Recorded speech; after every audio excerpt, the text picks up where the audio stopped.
Hello and welcome. Let's discuss Assignment 3, the blog. As always, you'll begin with your learning objectives and what you should be reading for this project.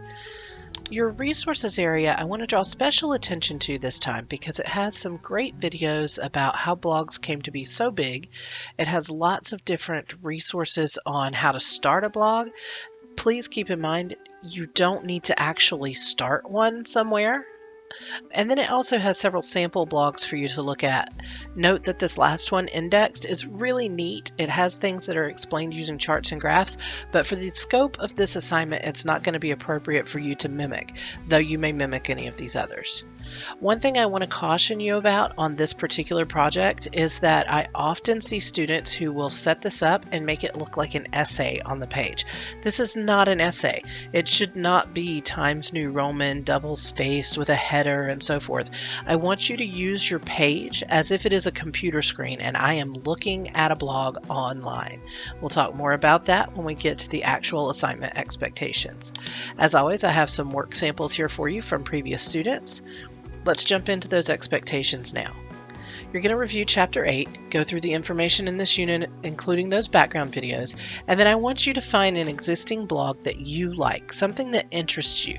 But it does need to be current and consistent entries. If someone stopped posting there in 2018, please don't use that one. Find something more current.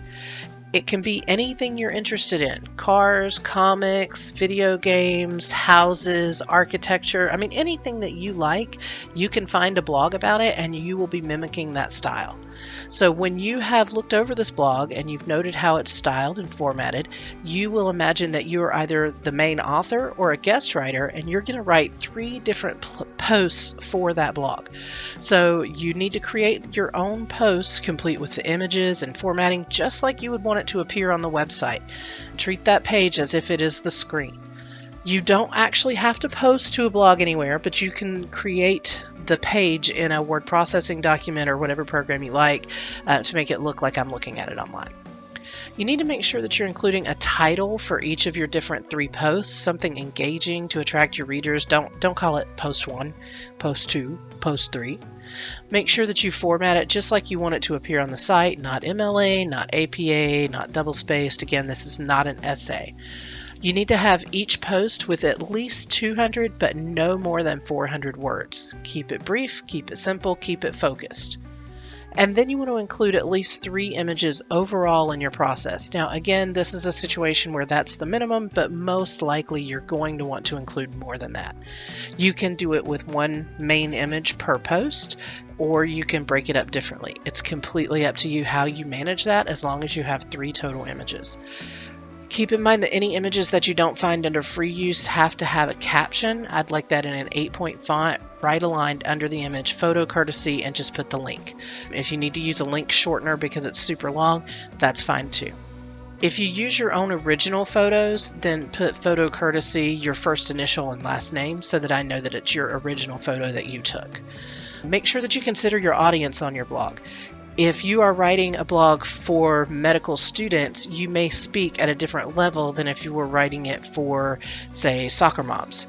You wouldn't have medical terminology in something for soccer moms, but you might for something for medical students. So keep those things in mind as you prepare your pages.